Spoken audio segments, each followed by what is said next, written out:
everybody. It's Kevin Knesset coming to you live from the newsroom of The Observer and TheObserver.com on this, the 17th day of January in the year 2025. Sure hope you are enjoying your Fridays, no matter where it is you are in the country.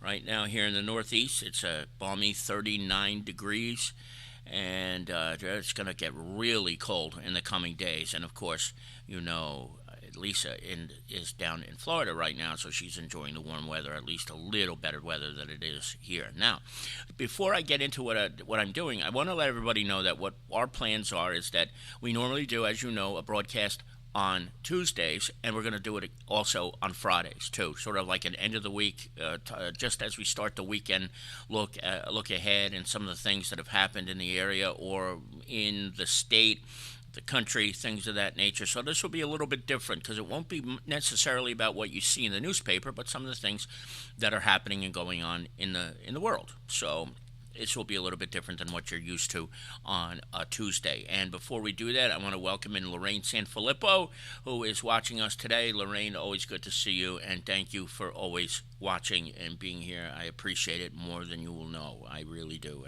And to anybody who's watching, too, I thank you for doing that as well. But where I want to start today is this, because there has been discussion over the last couple of days with the governor of the state of New Jersey, Phil Murphy, saying that he would like to see cell phones banned in schools in the state of New Jersey. And it's one of the things that he wants to do before his term ends on January 1st, 2026. And as a former teacher, I taught for 7 years in Catholic schools. And the last year that I was a teacher was 2005. And so this wasn't as much a problem in 2005 as it is today, because while kids had cell phones in 2005, it was certainly not as many as who have them today. And so I was never personally really affected by this. However, what the discussion that I've been seeing is that a lot of people are saying that this gets so damn annoying when you're in a classroom, and especially if you're a teacher, when phones are ringing because kids have them in the classroom. And so what the state is proposing to do is to unilaterally ban cell phones from being inside classrooms during the school day. Now, there is part of me that hears that and says, I'll tell you what, I think it's a pretty good idea, because it's got to be a nuisance if kids are calling each other or texting each other and could be using it for cheating purposes, a cell phone, let's say. That I understand. And then I think back to just a couple of Mays ago in Uvalde, Texas, when there was that horrible, horrible shooting at that middle school, that elementary school in Uvalde, Texas. And if you recall, a lot of the way that the police department, which did a terrible job that day, was informed about what was going on in that school was because the kids had cell phones.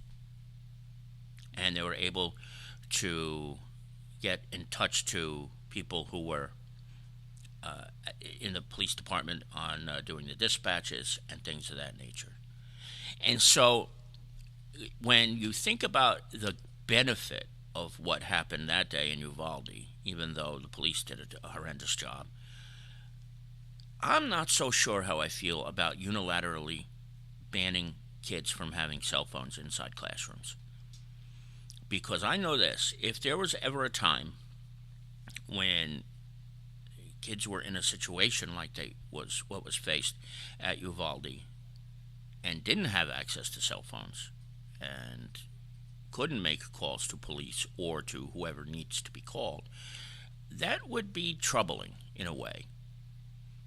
It really would. And I'm not so sure that unilaterally banning them is the way to do this. Maybe it would be better to ensure that they are all powered down during the day or on a vibrate. But I cannot necessarily get behind the idea that if you that they're going to be banned completely and you can't have them with you while you're inside a classroom for that reason only.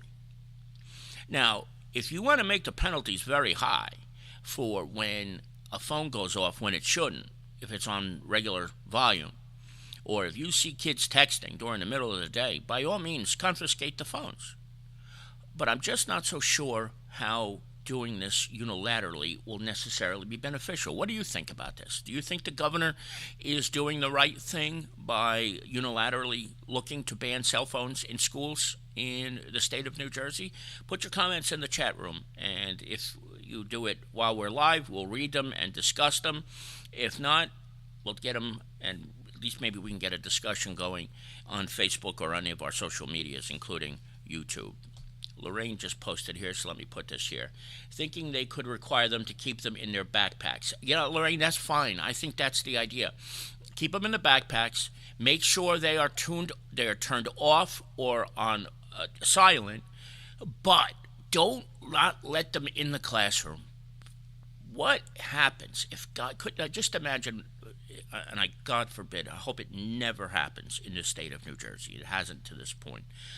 But there's a shooting similar to what happened in Uvalde. And then the police are faced with the realization that they can't communicate with any of the kids who are on the inside of a school that's having a shooting, God forbid, because the state already banned cell phones from being inside the classrooms at all. I just think that would be asking for too much, but I think what Lorraine said in her comment is right on. I'm going to put it back up on the screen again. Require them to keep them in their backpacks. And then that avoids the whole idea of them using phones for cheating, for texting during the day, making phone calls during the day, the phone's going off while teachers are trying to teach, and things of that nature. But just to say, no, don't have them, I think that's asking for trouble. But we'll see what happens if this is something that the governor will be able to get to his desk and sign before he leaves office. Now, this was something that was brought to my attention just the other day, believe it or not, that this was 16 years ago already. Can you imagine this? On January 15th, 2009, Flight 1549 U.S. Airways was taking off from LaGuardia Airport to go to, I believe, North Carolina, and Captain Chesley Sully Sullenberger landed the plane on the Hudson River.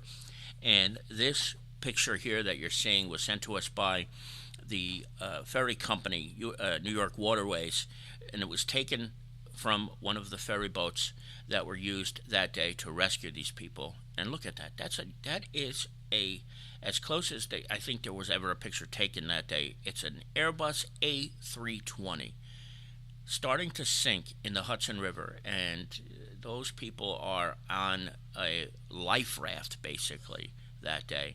I keep thinking about what that day was like, and I remember it. I'm not sure about you guys, but that day was a wild day. I remember having the news on that day and seeing the plane come in and skid there. And if anybody recalls, if you live in Kearney, Harrison, or East Newark, this very plane that you see in these photos right here made its way to Kearney at one point in time because it was housed, I believe, at the Super facility, Joe Super's facility, right after the landing in the Hudson River. And if I'm not mistaken, it may have even, because I wasn't here for that, but I think it may have even been taken along Kearney Avenue at some point when it was on its way to Joe's. And it's just still mind-boggling, number one, that was 16 years ago. But at number two, not a single person was seriously injured that day.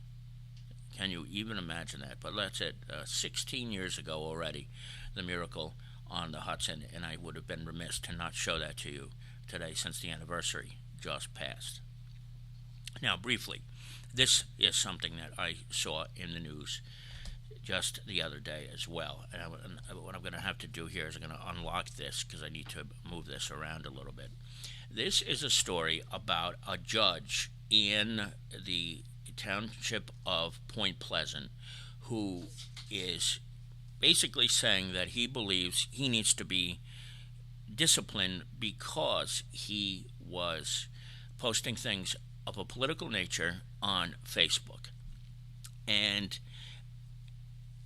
I wonder in so many cases whether there's more instances of people using social media as a judge where you're not supposed to be posting anything. You're not supposed to put anything the Code of Ethics says on social media, especially anything that would be construed as political in nature. And now here you got a judge who is basically saying, yeah, I need to be fined for what I did. So I wanted to bring this to your attention because social media really, I don't, I think anybody who knows me knows I use Facebook now for my live broadcasts and nothing else, because it has gotten to a point where some of the vitriol that you see on Facebook is so bad that it was just becoming too much for me to stomach. You know, like some of the nastiness and things that people say to each other is just out of control. And it's the same on Twitter, and it's the same on Blue Sky and Instagram and all the different locations. But this guy is doing the right thing by basically saying I should be punished because I shouldn't have put those things on social media. What are your thoughts out there? And I think this would be for an interesting discussion. Should judges be allowed to post their opinions on political matters on social media? And I think for the most part, the state says, no, if you're a judge, you can't do that. And this guy did. And I'm sure there are many, many more examples of it that are going unnoticed at this point in time. So it'll be interesting to see whether or not he does, what kind of punishment he gets and whether he'll lose his seat on the bench for posting. I think, from what I understand, it was in favor of a police department somewhere in the Point Pleasant area. So you have any thoughts on it, put it in the chat room, and we will certainly either discuss it or put them on the screen. Now, Eileen is here too, and she was going back to the Miracle on the Hudson. What a cold and snowy day that was. I think, if I'm not mistaken, the temperature, Eileen, that day around the time the plane came in was like 9 degrees Fahrenheit, and the wind chill was bone chilling. I remember being out earlier in the day. I took a trip over to Starbucks, and it was just mind-numbing to think that these poor people were standing out on the wings of that plane that day. Imagine that. Crazy. Good to see you, Eileen. Also with us today, Carmen De Jesus. Carmen, good to see you as always, my dear friend. And I have another comment up here from Lorraine, who said that my Pennsylvania grandkids just missed an incident. Oh, God. It was a cell phone rant called police. Ugh. I'm sorry to hear that, Lorraine. I hope the kids are okay. And, no, I hate any story when you hear about kids having to deal with this stuff. I mean, we don't get it necessarily because we didn't live it. I graduated high school in 1992, 8th grade in 1998, and we didn't even have this. But these kids go through these drills now like they're anything common. Like they're just as much as you would have a fire drill, you have these lockdown drills now. I can't even imagine. It's 1:45, and before we wrap things up today, I want to talk to you a little bit about this, and it's about my friend Mike Fernandez's restaurant, the Spanish Pavilion.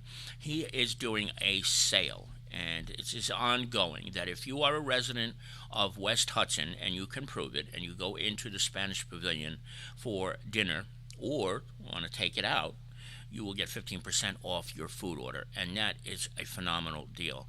Mike Fernandez's family has owned the Spanish Pavilion since 1976, and they do a tremendous dinner and a great lunch too, but they have a tremendous dinner, and it's a really happening place in the summertime because they have a patio out in the side, in the back, and this is a great deal. I know I'm going to take advantage of it, where you can get 15% off your food. Doesn't affect your alcohol bill, but a 15% knockdown on your regular bill for food is a great deal. So I want you to all think about this. It's at 31 Harrison Avenue in Harrison. You all know where it is. You can call 973-485-7750, 973-485-7750, or you can visit SpanishPavilion.com at your own convenience and head on over and let them know that you heard about this from the Observer. So Mike will be happy that his ad is having some kind of effect. So, and I'll tell you what, if you've never been to the Spanish Pavilion, Michelle and I have been talking about it here in the office about going there for the last 10 years, and we haven't gone together. But I've been there a few times. I have never left the Spanish Pavilion disappointed. And there are some pretty cool Gordon Ramsay videos on YouTube that you could watch to see about the Spanish Pavilion as well. Things have gotten so much better even since then. Just imagine that. So we'll see what happens there. So head on over there to the Spanish Pavilion and get 15% off your bill. Michael Fernandez, thank you very much. And I just noticed Robin Mooney is here with us. Rob, good to see you. Hope you are enjoying your day. It's nice to see you here on social media. And haven't seen you in person. And I saw you last week, and maybe I'll see you today. I don't even know. So thanks, Robin. I hope everything is well. All right, that's going to do it for this week's edition of the Friday Observer Live. Don't forget, if you're not watching this live, please make some comments about some of the topics we brought up today, and we can use them as a basis. Now, when we have these Friday broadcasts, I want to show you something real quick. We can bring callers on the air if you have a camera. And if you have a phone, obviously you have a camera, or if you have a computer with a webcam. And we can have some discussions, too. So in the coming weeks, I'm going to remind you about that and how to do it and how easy it is for you to get on the air. So watch this. Now, this is going to, you can see here that right next to my name, you can't see a camera because we don't have anybody calling in, but right here is where another person would go if we were able to have a caller on, and you can share your opinions and your thoughts and be right here on the air with us, just like you would on the radio.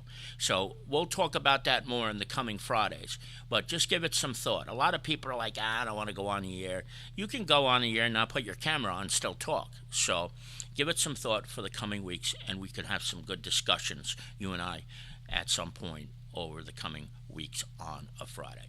All right, everybody, enjoy the rest of your Friday. We will see you back here on Tuesday, if not earlier, if anything else happens to break during the course of the week. And if you can, please head over to the Observer's YouTube page and like and subscribe over there. We're trying to get that up to 1,000 followers. We have 15,000 followers on Facebook, but we only have 800 some odd on YouTube. If you can like and subscribe to us, and we can get to 1,000, we'll be able to open up a world that we don't have just yet, and we'll be able to do so much more on YouTube and make our broadcast much more enjoyable. So head over there when you can. It's the Observer. It's youtube.com/theobservernj, and just click on the like button and the subscribe. It takes 30 seconds. All right, enjoy the rest of your weekend, everybody. We'll talk to you soon. Bye-bye.